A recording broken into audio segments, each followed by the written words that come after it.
Avenue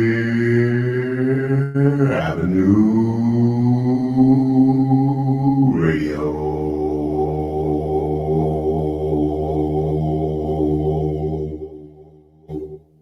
Do you want to represent your city? This year, you can. Seattle residents who are interested in running for office in 2021 can use democracy vouchers to fund their campaigns for the positions of mayor, city council, and city attorney. The city of Seattle offers one-on-one training for candidates at any stage. Learn more about how to run for office by visiting seattle.gov/democracy voucher or by calling 206-727-8855.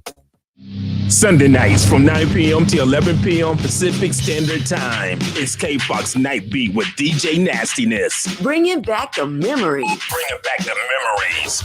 Bringing Seattle's hottest music. Bringing Seattle's hottest music. Rainier Avenue Radio .world. This is Paul Schneiderman, the host of Sports and Stuff on Rainier Avenue Radio. Sports and Stuff is a sports show that focuses on the game day aspects of sports and also the business, policy, legal, and sociological aspects of sports. Tune into Sports and Stuff and listen to my interviews with athletes, authors, administrators, politicians, and others.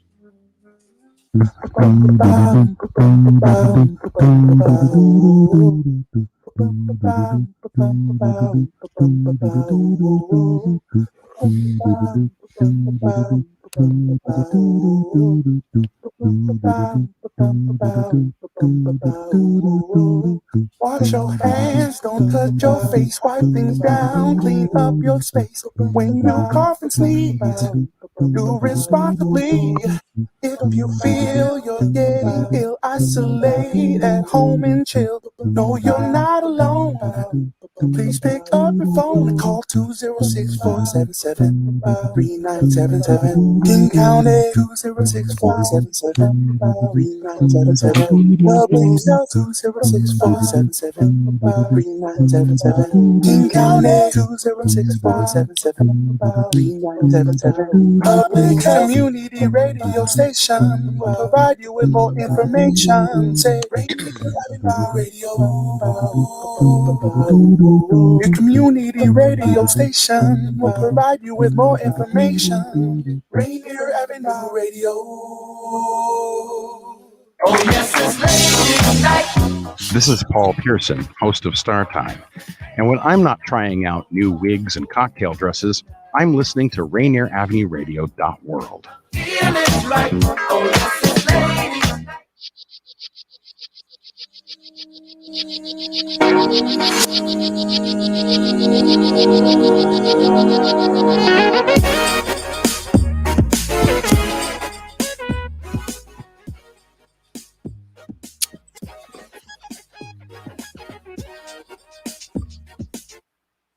All right. Well, welcome everyone to our discussion on food justice, food for thought. This is the second installation of our 3-day series, Earth Deserves More Than a Day, and I am happy to be part of this collaborative production with Rainier Avenue Radio World, Social Justice Film Institute, and Front and Centered. Again, my name is Aurora Martin, Front and Centered co-director of Community Capacity.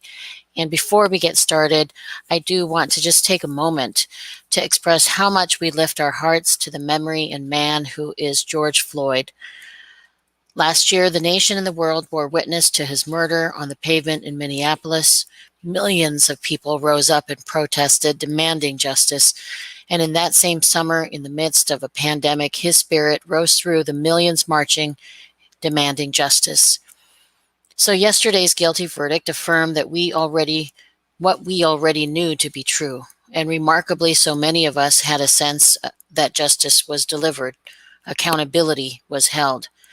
But we know that we need more justice. And so we lift our hearts and sharpen our minds and reach out our hands in community to imagine justice differently. I wanted to also acknowledge that we're on the ancestral lands of the many tribes of the Great Pacific Northwest, people who have been here since time immemorial, and most of us are guests, like myself, on this land, and have much to learn, as I was reminded most notably in yesterday's segment with the Duwamish Tribal member and Duwamish River Cleanup Coalition Superfund Manager James Rasmussen and Chinook Tribal Chair Tony Johnson. Their reflections on Promised Land spoke of the continued fight for recognition, the pain involved through generations of protecting their peoples and customs and cultures and way of life, and yet also touched on the beauty of kinship between each other and the determination to hold on to hope for the future. Today, I want to welcome and express gratitude to three people who joined with me today to discuss food justice. Nyema Clark, Susan Balbas, and Rosalinda Guillen. I believe that Rosalinda may be running just a little bit late, but we're going to go around to do some introductions just before we dive into the questions. Okay, so Rosalinda has joined us. Welcome to my three sisters. Susan, why don't we start with you, Susan Balbas? Can you just say a little bit about who you are and also your organization? Okay, thank you, Aurora. It's nice to be here today. Thanks.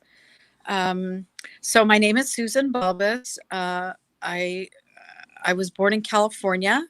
My people are the Cherokee Nation on my mom's side and Yaqui in Spanish on my dad's side. And they all came from Oklahoma, migrated to California, and then Dad brought us to the Northwest. So I've been here almost all my life. I have worked and done several different things before founding the Ilahee Fund in 2004. And that means Mother Earth in the Chinook Wawa language.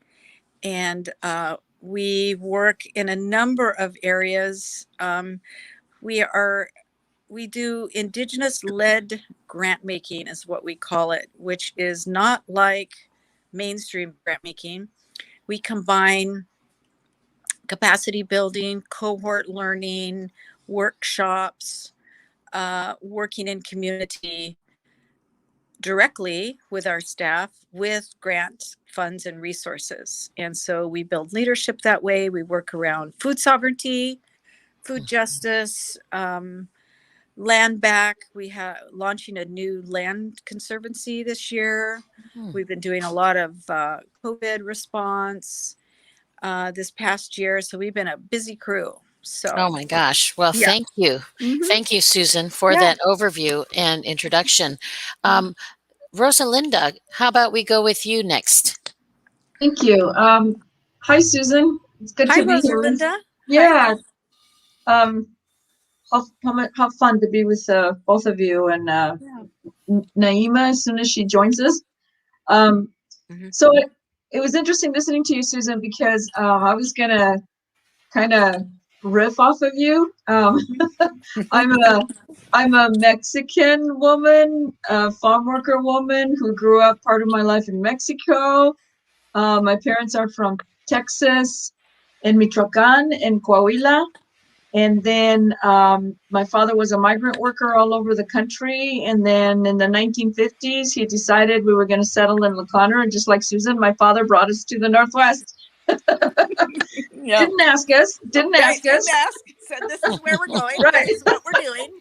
Yeah, then this is where you're going to live. And so I'm a Northwestern farm worker now, of Mexican descent. And also, you know, I just want to mention my father used to always talk about his childhood in Michoacan and that his people were Tarascan people, which is, I went back and looked and they're artists and potters and farm workers, peasants in ejidos farming their own land in Michoacan, Mexico. And so my father is an artist.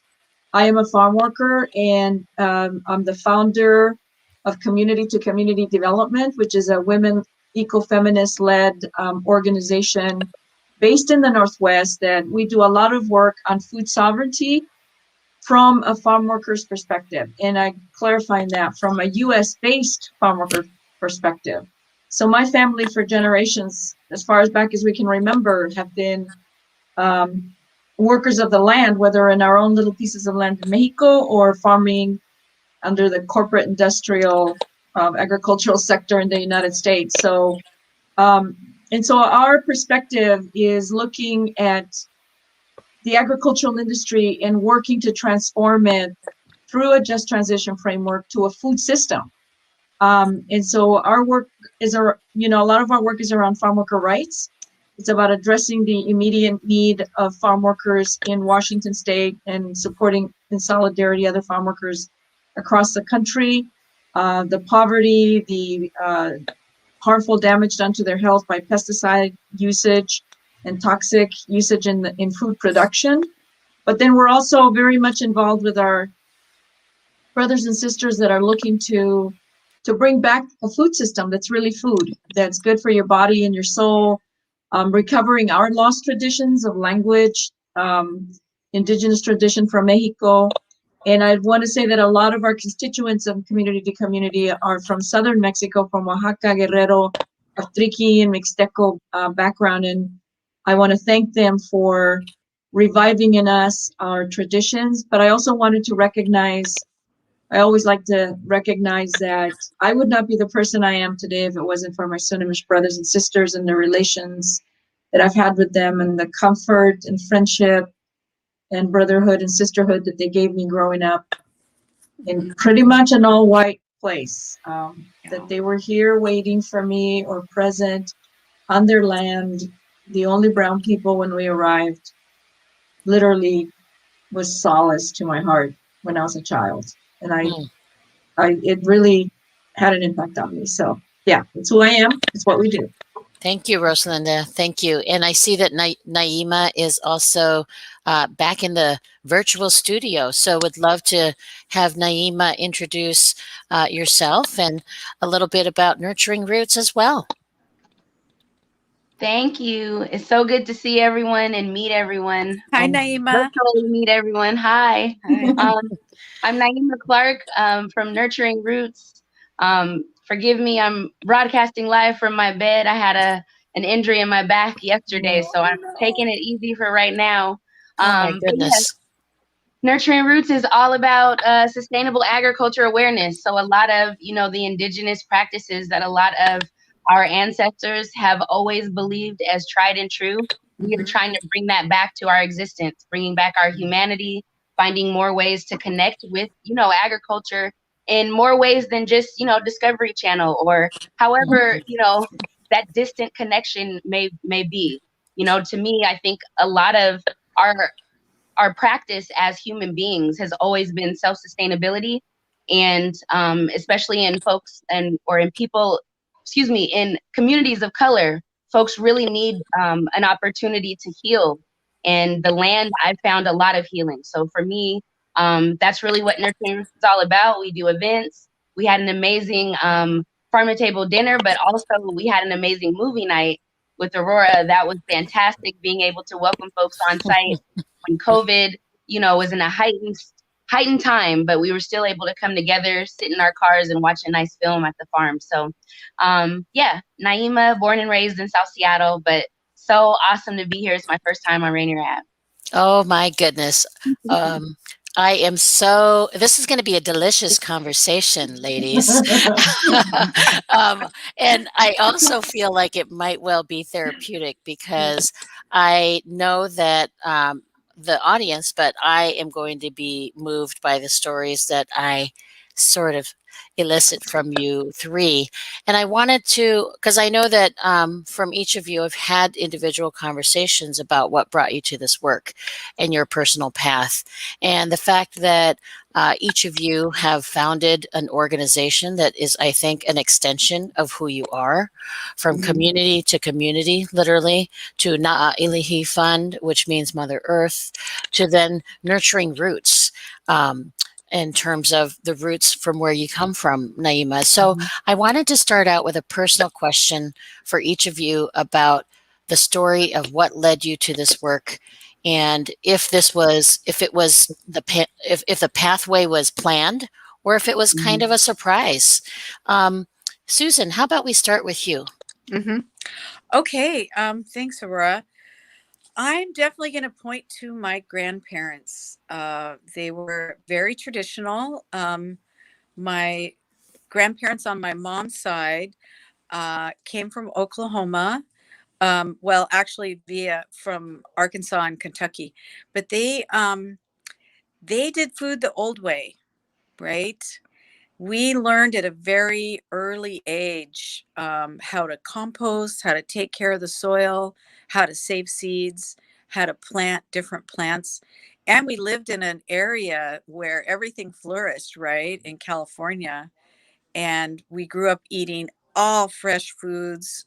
We had animals. We ate the animals that we raised, and we come from a family of hunters and fisher people.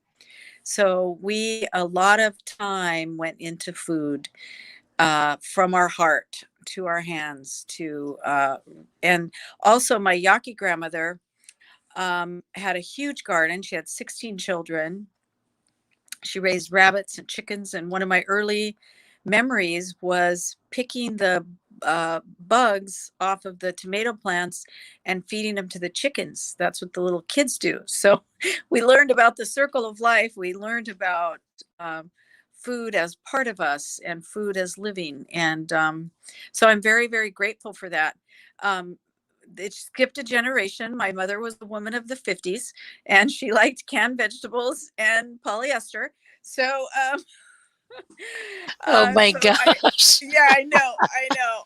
So, but my dad wasn't having it. He's like, no, we need some real food. So at least we had a lot of home cooked pinto beans and, really, and some decent things. But I'm like, when are we going to grandma's, So,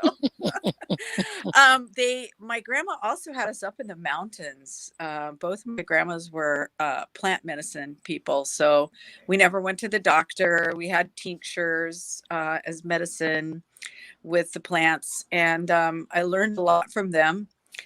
And it just stuck with me. Even that was the thing when my dad moved us to the Northwest, we would only have summers with our grandparents. So I had to endure my mother's cooking. So, so now, guess what I do? A fantastic cook, I will just say. Oh my goodness. Yeah. And then, everybody's going to Susan's. Everybody's going to Susan's. Yep. So that's really what brought me in was my grandparents for sure. Yeah. So it was something so it wasn't necessarily surprising to you. It was a sort of natural kind of path to take. Oh, absolutely. And as I began to immerse myself more in larger Native community, when I was like in Portland and working at nonprofits there, I just began to see what trouble that Native communities are in. And so that kind of I was able to really draw upon that deep lived experience about, the health of my family. And it really has been borne out too, because like my grandmas died like in their 90s, and all my aunties and uncles are gone because they didn't continue those traditions. So it kind of skipped a generation, but it's real. Food is so important. It not just feeds our bodies, but also I think feeds our souls and keeps us connected to where we live. And some of the elders here tell us that, when you eat foods from where you are, then you have that reciprocal relationship with earth, right? With the soil, and you take care of the soil. And yeah. Thank you. That's a beautiful story. And Rosalinda, do you want to share next about why you do this work, what led you to this work, and if there were any surprises, or if this seemed to be a natural kind of pathway you took in founding C2C? It's a long and winding road. Let me just say. I think that, in Mexico, when I was growing up in Mexico, we had our own little, I guess, ejido. My mother used to grow all of our food. My father was migrating in the United States. We rarely saw him.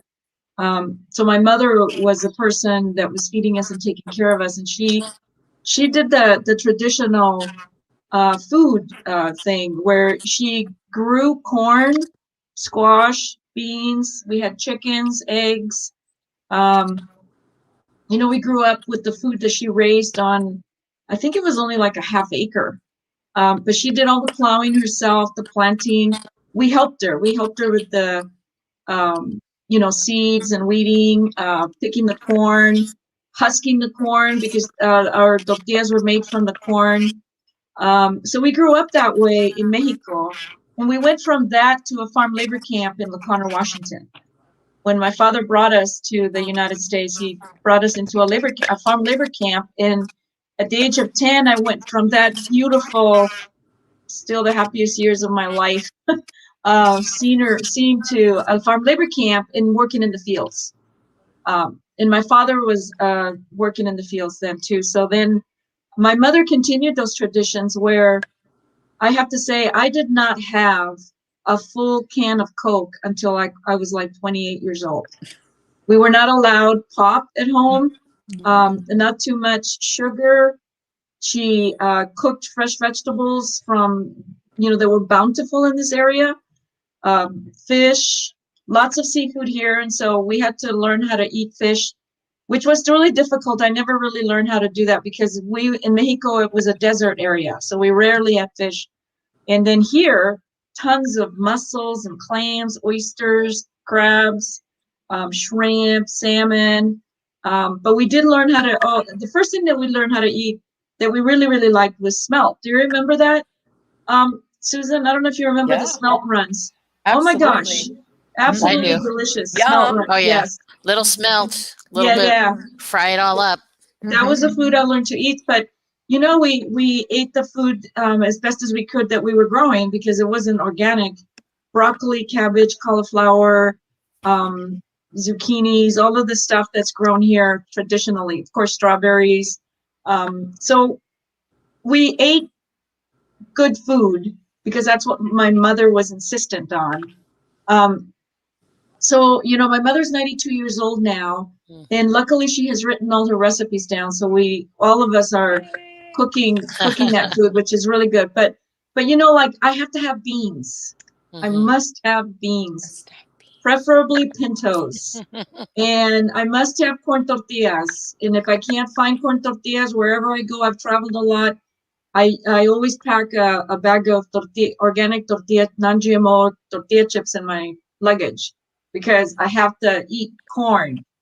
So there's like this, I think we all have foods that our bodies are genetically geared to or something because I don't really feel totally full most of the time if I haven't had beans, whether they're refried or boiled or whatever, So what brought me to the work was, the food is something that I've always had, but I have to say that the work that I'm doing now around food justice is a long and winding road. I am a farm worker that was directly targeted by a trained organizer and trained to organize and trained to recognize the political structures around my traditions.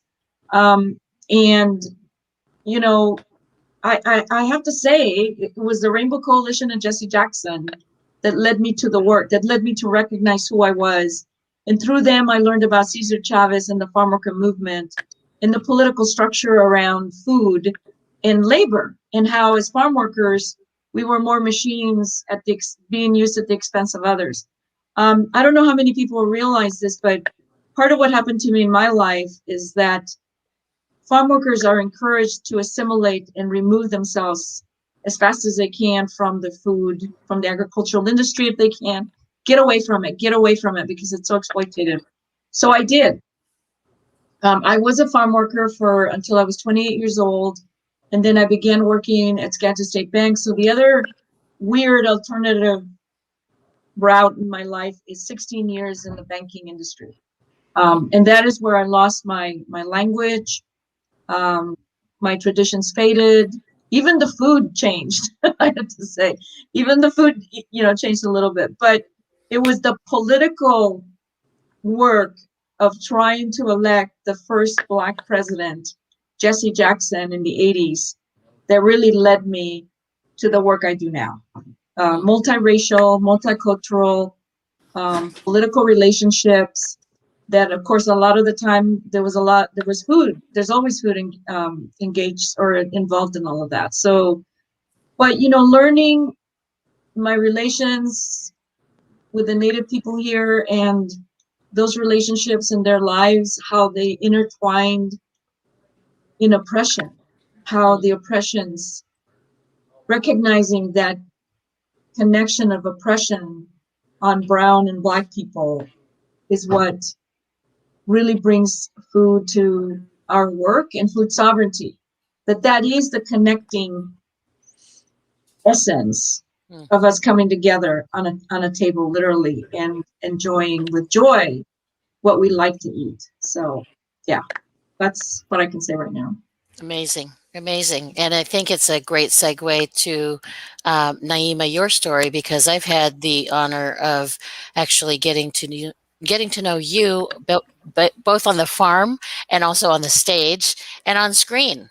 And so why don't you share a bit about how you came to this work and if there were any surprises? Oh, there's been tons of surprises and all sorts of things along the way. But I'd say the work began just thinking about a lot of the history everyone shared through family.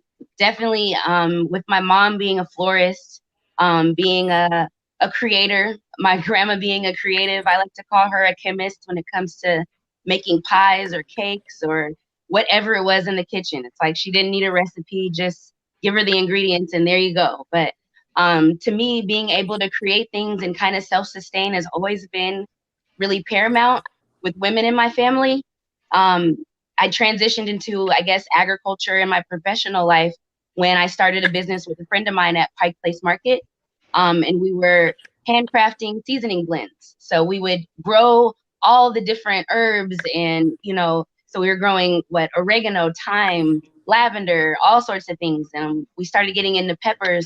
And we were hoping to be able to be the first cannabis producers down at the market when the rec market was taking off.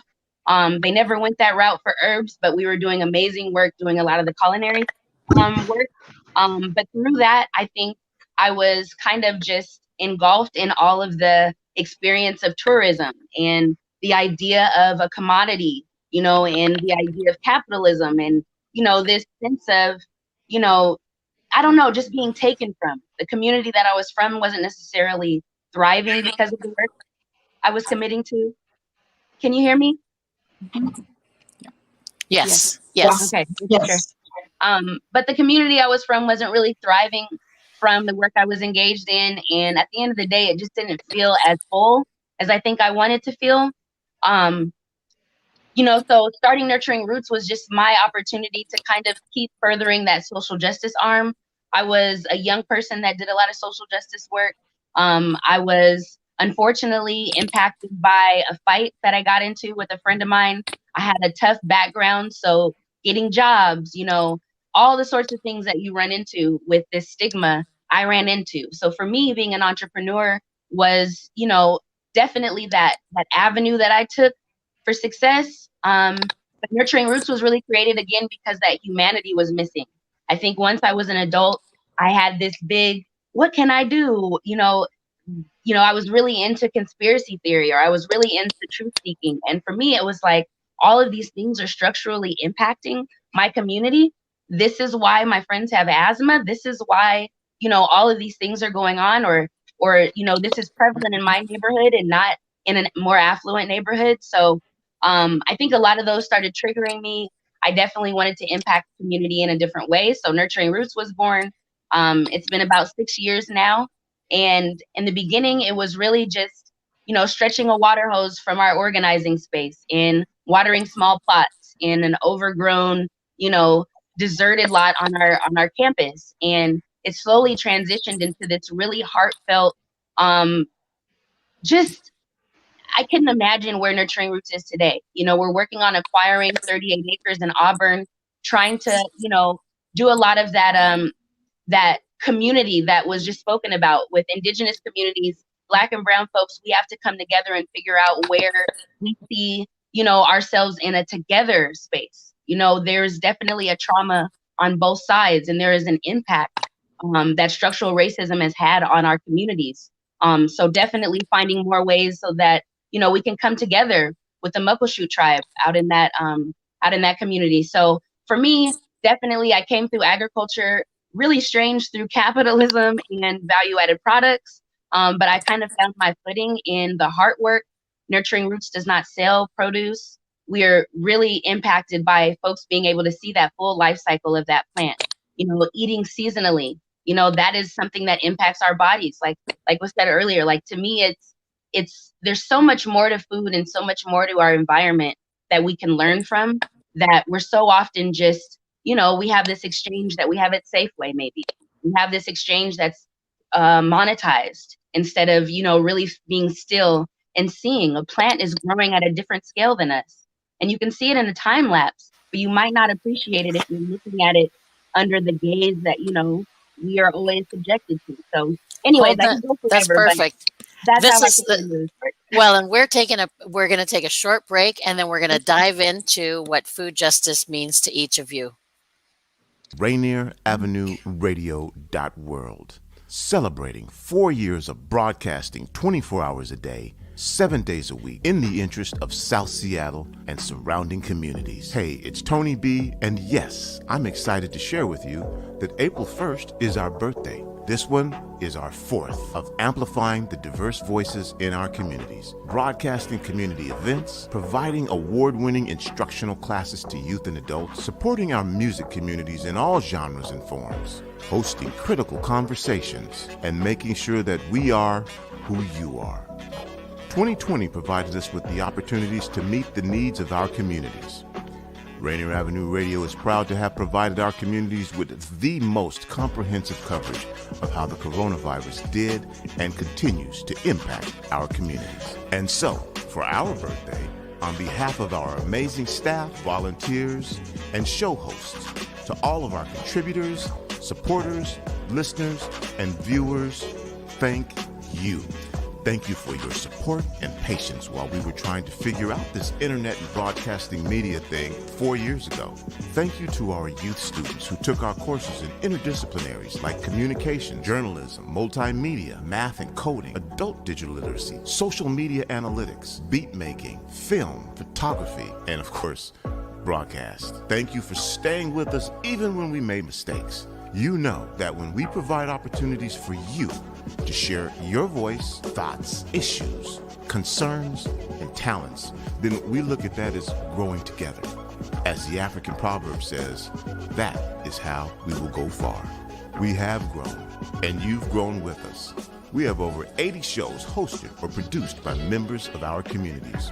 And all of this during a pandemic. But that is one reason why we do exist. As a true grassroots organization that started out broadcasting out of a study room in the Columbia City Library, we formed alliances with groups like the HCAACD, worked with city government, private developers, and a variety of arts organizations to promote sustainable art space, land acquisition, and ownership for arts organizations. I'm sure many were shocked when we leased 3 properties in the heart of Columbia City, providing our community members with business opportunities for a hair salon, barbershop, recording studio, rental hall, youth concert and celebration space, artist residency, and an art gallery, among the other multiple uses. We are continuing that growth as we move towards ownership of property in the Central District and in land acquisition in South Seattle's Columbia City to preserve the historical and cultural artistic integrity of our communities and ensure that independent voices continue to be heard. So for those of you who have found out about us recently, we thank you on our birthday for allowing us to broadcast our community-created content however and wherever you listen and watch.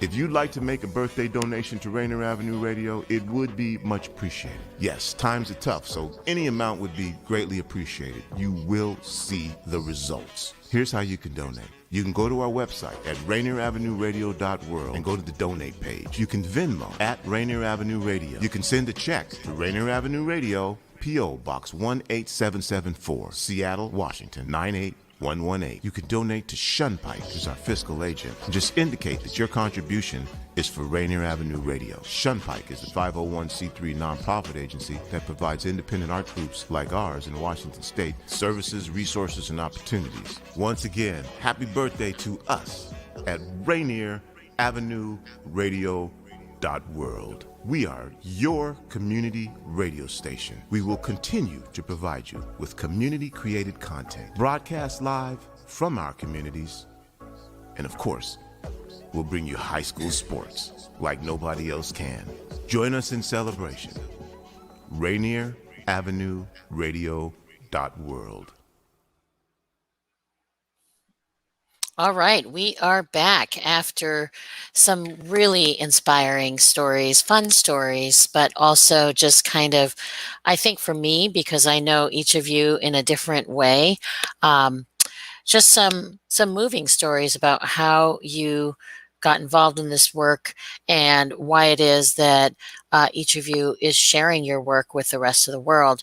I wanted to ask an open question for any of you to respond to, and that is, how do we actually explain what food justice is? And in some ways, the work that each of you is involved in is sort of, layering on top of each other. I heard you say food sovereignty as well as systems, as well as something that is, more connected and personal. So who wants to start in on, kind of educating the listenership and myself on what is food justice? What do we mean and why should we care? I'll start if that's okay. Mm-hmm. So I'm going to explain it through an Indigenous lens. So Indigenous people have lived on these lands for tens of thousands of years. And as you can imagine, just imagine that, really, tens of thousands of years, like hundreds and hundreds of generations, maybe thousands of generations. So what happens during that time when you don't have industrialists, right? You learn your relationship with the land, everything. Mother Earth provides everything. And, you develop your diet close to home because that's you're in your home. And so Indigenous folks on this land pre-contact were extremely healthy, lean and just fit and very, very healthy, lived very long lives, perhaps up to like 130, like long lives. And so then when the Europeans came with their diet, it was, it was genocide. It was a horrible time, the contact period. But I think what it was for Indigenous people, when you break that connection with the land, you break connection with the food. And so everything was disrupted and food was completely disrupted. When you don't have access to your traditional hunting and gathering and growing spaces. So both of my tribes were both agricultural people. And many of the heirloom seeds that you see today came from the Cherokee people and also from the Yaqui people, where my grandmother, that gardening and cultivation goes way, way back. And many of our most popular vegetables today came from Indigenous people of the Americas. All of your nightshades, your potatoes, your peppers, your tomatoes, corn, of course, they all have been grown here and harvested here for thousands and thousands of years. So what happened with the disruption was that when people were removed from their lands, they were also removed from their diets and began to be, to varying degrees, force-fed, rationed, nasty food, like commodity food, mass-produced, rotten flours, flour and just canned beef, just terrible stuff. And that's what the people were given to live on, and, lost access. Not 100%, but a lot, like very degraded. And so what happened to Native people during this time? Really terrible health outcomes, skyrocketing rates of diabetes and cancers. And, and so what the injustice of that is just insurmountable, right? It's horrible. And so what we've begun to do over time is gradually heal and gradually come back. But, you know, it's like, how do you do that in today's society, right? And so a lot of the reservations are what they call food deserts. I don't like that term, but you know what I mean when I say that, right? There's a little convenience store at the entrance to the res, right? Really terrible stuff. And so when you talk about these lands here, the Coast Salish people mostly were not farmers the way we think of farmers today. You know, they still say when the tide goes out, the table is set. People, you know, people eat from the sea, they dig roots, they are, you know, but like the Burke Museum did this really incredible study on Coast Salish foods. I would say 2/3 of them are just extinct. We don't have them anymore. But so we're trying to strengthen that and grow that right now. So that is our food justice movement. That's what food justice is for Indigenous people, is returning to these healthy lifestyles, more connection to the land.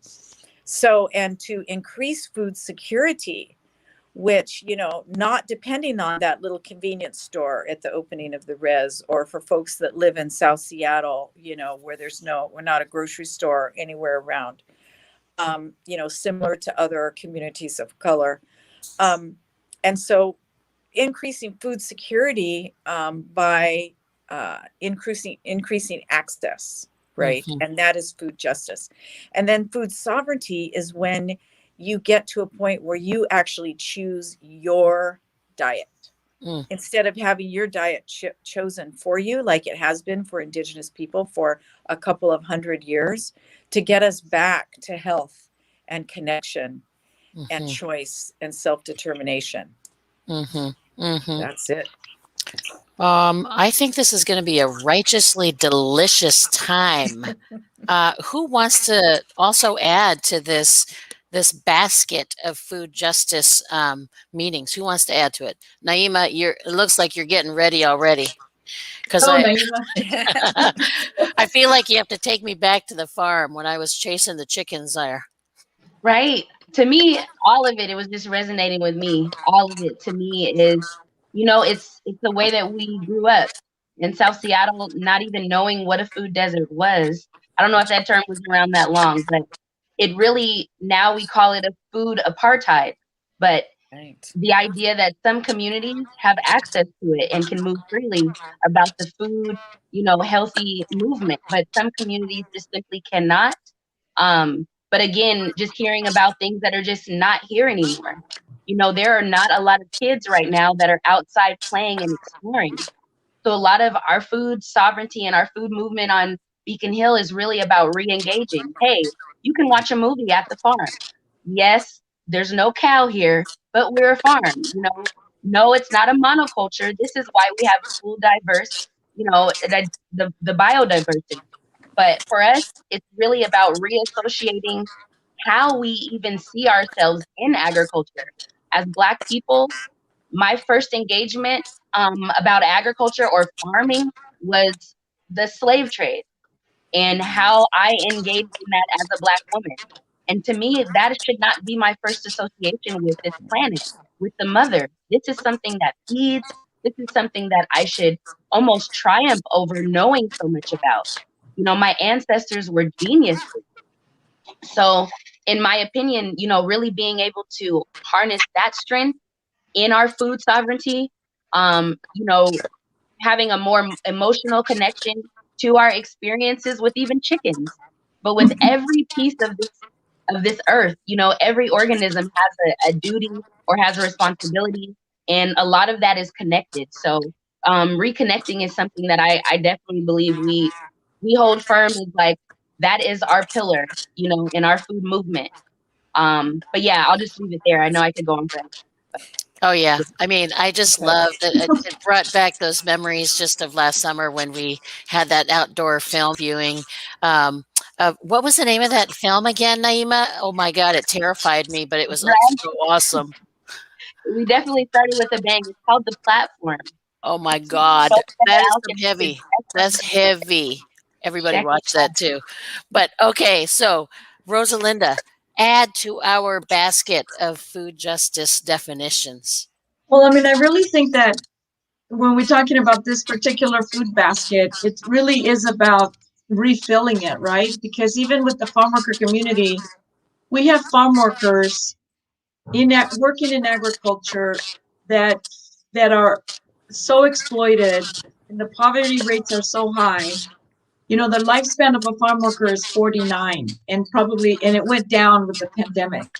So there's a weird echo of my own voice, and I'm finding it hard to talk. I don't know what's causing it. But anyway, thank you.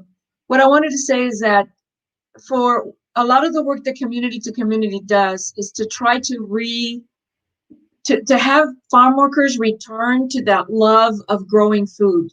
Because what farm workers do, the work that we do in mono agriculture and corporate agriculture is so hard and so dangerous and so exploitative. I mean, the reason during the pandemic the farm workers were declared essential is because the industry didn't want them to stop working, because the food system in the United States today is not resilient enough. And I think that the pandemic showed the weaknesses of food production and the food system as it includes right now, which is not really a food system. It's the grocery store marketing, selling of product for profit rather than selling food for health. And I think that what we do at community to community is try to revive the love for the land that we used to have, try to undo the oppression, the internal oppression that we're suffering from having to work in mono agriculture and heavy, toxic, pesticide-laden farms, the exhaustion of going to work on the land, so much so that almost every farm worker looks to get out of it. And it's a skill. And there are many farm workers that love working on the land. I was one of those. But you can't survive economically working on the land. So that's a lot of what we do, similar to what you both talked about, is to create joy and joyfulness and energy around the production of food and the enjoyment of eating food in the best way possible, to be sustainable, to be organic, so that the human body can be healthy and resilient, and we can enjoy our communities and our families. And it's working with that organic agriculture and working at a different pace. We're not tied to the boss anymore. We try to loosen those straps so that we can actually enjoy growing food. And I think that the farm worker population across the United States right now is in a difficult period because we're not seen as humans in glorying in the production of food, but as a tool, an extension of a tool for the agricultural industry to make profit. And I think that, organizations like ours are trying to bring back our traditional food growing practices. And in that context, we're learning about many, many traditions, many ways about the indigenous people. I mean, we are, as Mexican people in the United States, a landless community. We have no land, not since the northern Mexico was taken and the creation of Texas and all those southwestern states were, conquered by the United States. Our people were removed from that land. We were a part of northern Mexico. So we are a landless population in incredible poverty with a short lifespan, horrific health disparities. So that's part of what we do, is try to bring some of that joy back. And I connect with, Nyema and Susan, because we're all trying to recover that connection to our Mother Earth and bring it back. In our organization, Susan talked about this a little bit. We talk about 3 stages of reaching, in my opinion, the highest level of humanity, of a human being, of a species. The people talk about food security. For us, food security exists when literally people are starving to death in the midst of plenty. It's like capitalism moving food around to keep a certain class of people alive, because because of the way capitalism is arranged everywhere, there are places that are deliberately food deserts because it's not profitable to sell food to people in certain areas. It's all about profit. Food justice comes in when you're trying to rearrange policies and other different standards beyond just feeding people, but trying to establish longer, more permanent ways of ensuring that food insecurity ends. So, there's different ways to do that.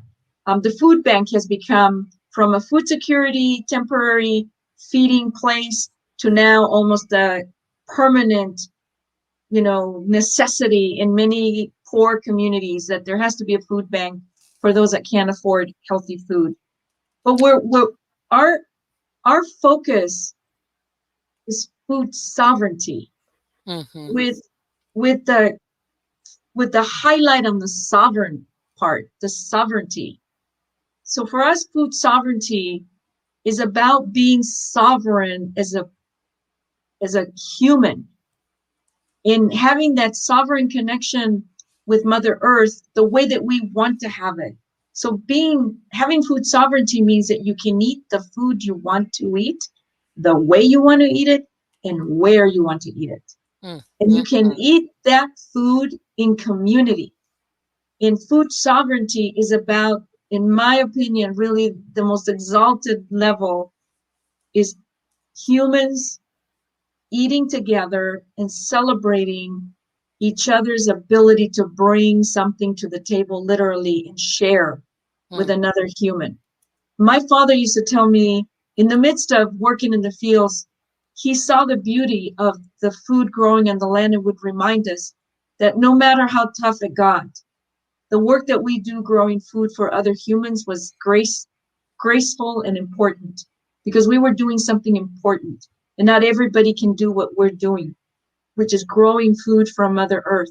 And I have so many beautiful moments in the fields working in agriculture about the beauty, even then in the midst of exploitation, that Mother Earth gives us.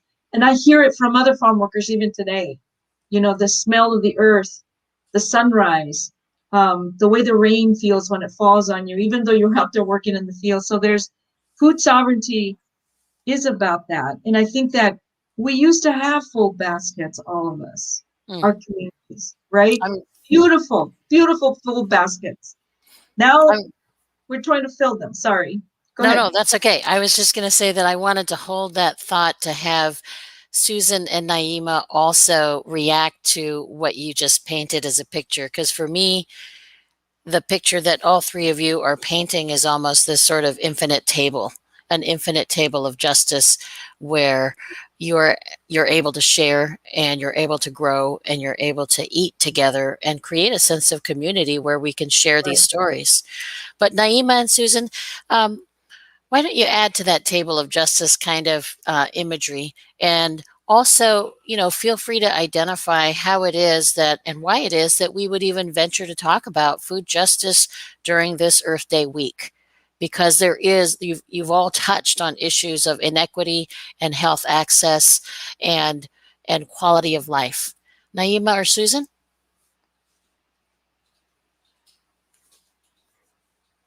Nope, Susan, I think you're on mute. Or Nyema, you want to jump in? I can go for it. I wasn't sure if Susan came off of.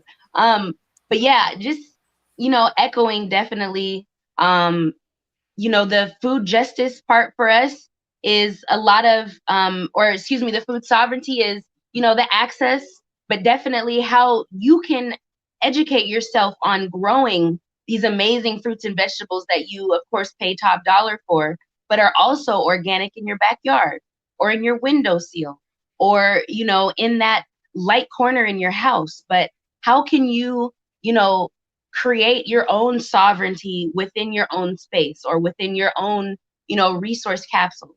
So for us, it's definitely being able to educate ourselves on the simplicity. It wasn't rocket science. This was human nature.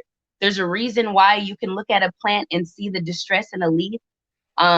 And there's a reason why you can't look at a computer and figure out what's wrong with it by looking at it. There's reasons why we have these perceptions. So definitely a lot of the justice is reclaiming that identity. We are not drones. We are not people who eat all the same things. If there's something that I'm eating maybe, you know, my body needs something that yours doesn't. Like the idea that we go to a school and our diets are in this structured pyramid and all of us just do it the same way. So I think there's been an assault on our humanity that needs to be rectified. And, you know, it's the invisible spirit. I think it was, I'm not sure if Rosa or Susan spoke about it earlier, but the spirit of agriculture and our feelings and our attachments have been disrupted, along with our communities, along with our, you know, our bodies, our spirits, and how we connect to the earth have totally been just, you know, just shaken up. So a lot of the justice that we speak about is, how do you reconnect? You know, when you volunteer at Nurturing Roots, how do you want to volunteer? You know, there isn't this is what you have to do, and when you get tired, go home. It's drop in when you want, go over there, go pet a chicken, you know, just be yourself, experience life. Because a lot of times we're in these circumstances or in these institutional spaces where we have this structure that we have to abide by, and we have this assault on our humanity. So that was speaking to me, but that's what I share. I definitely petted that chicken. I did. I chased the chicken. I'm not sure if I got a chance to pet the chicken, but Susan. I want to come pet a chicken. I miss those chickens from my childhood. When everybody was talking, I got to thinking about the way I grew up, you know, with my grandparents, and they were poor. You know, my mom's family, they had a 2-bedroom house, you know, and 9 kids, but they had a little bit of land, just a little bit. And boy, they used that land. They could teach the permaculturists today, right? The way they used every bit of that land. And we always had really good food, always had good food. Very little bought from the store, just like some staple items, right? Sugar, unfortunately, sugar was one of them they always bought. But, and how the next generation, it wasn't that way. And then I look at like my cousins in the next generation, and it's not that way. And now I believe we're getting back to it, because one thing, like, look what happened during COVID. Yep. I think it shed a light on a lot of things, a lot of inequities, and the price of food shot up. Do you think that was a mistake? No, it was very intentional. And so, you know, we get to the place where young families can't even afford to eat from the grocery store. We're going to get there, y'all. We are going to get there. And because when we're made vulnerable by the industrial food systems, when we don't have any access. And so at Ilahee Fund, we are all about creating access. We just put out our food sovereignty request for proposals, and we are helping tribal communities on and off reservation to reconnect, to set these systems, to figure out what we can bring forward from our beautiful teachings and what we have access today, and how to increase that, and how to recreate these food systems that work for today. Mm-hmm. Because, you know, we have an environment that's degrading. Fish is going down, you know, the numbers of fish supplies. People are really struggling who've depended on that. And so how do we reconfigure? How do we, using what somebody was said, the intelligence of our people, bringing those ancestors' voices forward? It's like, what can we take from those teachings in today's context? That is food justice, right? Mm-hmm. That is the sovereignty, is how we move forward in a way where our food budget doesn't take, you know, half your paycheck, right? Because, you know, my grandparents didn't have any money. They didn't have any money, but we have beautiful food all the time. You know, they saved seeds, you know, we composted our food, like, and it's you know, sometimes I think the elders don't want to do it because it's a lot of work. It sure is. I want to eat off the land. I'm looking I'm looking at the time, and it looks like I'm supposed to wrap up our conversation, which now it's given me an idea that we're going to have to create a show out of this food justice conversation. I want to thank Rainier Avenue Radio. I want to thank all of you for this delicious lunchtime conversation. Please, people out there in the audience, check out the films that are going to be showing later today, because they highlight Nyema Clark, they highlight Rosalinda Guillen, and they also highlight the work of Ilahee Fund and Susan's brainchild. So please watch and learn. Let's get hungry and let's get started on food justice. Thanks, Aurora. Thank Thanks, you. Aurora. Thank you.